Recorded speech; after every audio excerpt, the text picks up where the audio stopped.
Bom, pessoal, devido, né, ao número de conceitos que a gente viu nesse tópico 1, eu pensei em fazer um resumão, né, com os principais pontos, digamos assim, que a gente viu nesse primeiro tópico, ok? Então, primeiro a gente viu um conceito importante, que é o conceito de rede. Então, rede nada mais é, né, do que um conceito matemático que define pontos infinitos e imaginários que estão dispostos no espaço de uma forma organizada, de uma forma padronizada. Num segundo momento, nós vimos que esses pontos imaginários, eventualmente, eles podem ser substituídos por algo material, que seria um átomo, um determinado íon ou uma determinada molécula. Exatamente nesse momento, nós temos o que a gente chama de estrutura cristalina. Além disso, o que mais que nós vimos, né? Que para que eu tenha esses padrões de organização, é necessário eu definir 6 parâmetros de rede, né? Que seriam o quê? Basicamente, as distâncias entre os pontos, que aqui a gente vai chamar de arestas, por exemplo, de um determinado formato, e a angulação entre esses pontos, certo?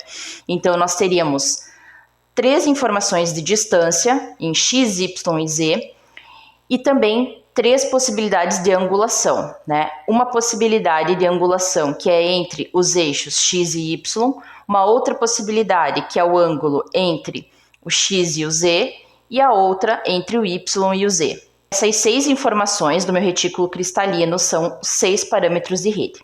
A partir das combinações que são possíveis, né? Combinações obviamente matemáticas, desses 6 parâmetros de rede, é possível nós obtermos o que a gente chama de 7 sistemas cristalinos, né? Ou 7 formatos geométricos que possibilitam justamente nós termos, né, esse retículo cristalino padronizado, certo? Os 7 sistemas cristalinos que nós vimos são o cúbico, o tetragonal, o hexagonal, o ortorrômbico, o romboédrico, monoclínico e o triclínico, certo? Então, esses nomes vocês têm que saber.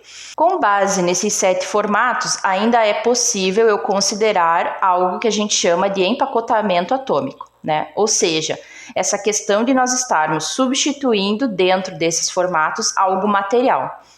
E devido à natureza justamente dos átomos dentro de um sólido, de ocupar o maior volume possível dentro da minha célula unitária, ou seja, se empacotar dentro da célula, surgem agora o que a gente chama de 14 redes de Bravais.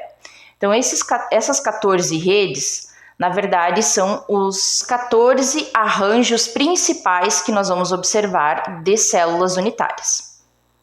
Para nós aqui, quais são os principais arranjos ou as principais redes de Bravais? A cúbica de corpo centrado, que é a CCC, que é essa aqui. A cúbica de face centrada, que é a CFC, e a hexagonal compacta, né, que eu comentei com vocês que é essa aqui e que a princípio não está prevista dentro das 14 redes. Então, esses 3 vocês têm que conhecer muito.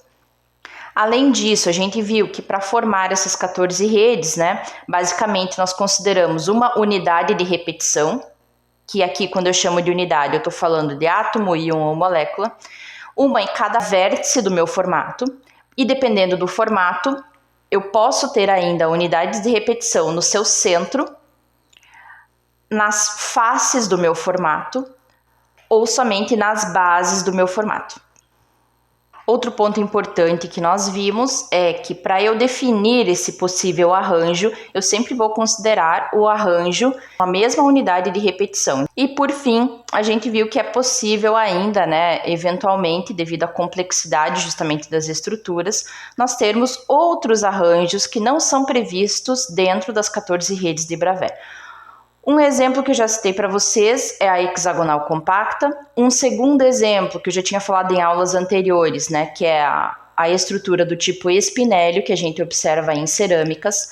A Perovskite, que também é observado em cerâmicas. E a possibilidade ainda de nós termos, né, arranjos, por exemplo, uns dentro dos outros, que é no caso ali do diamante, que se organiza de uma forma CFC interpenetrante, certo? Espero que esse resumão tenha ajudado vocês de alguma forma, tá? E agora sim a gente se vê no tópico 2.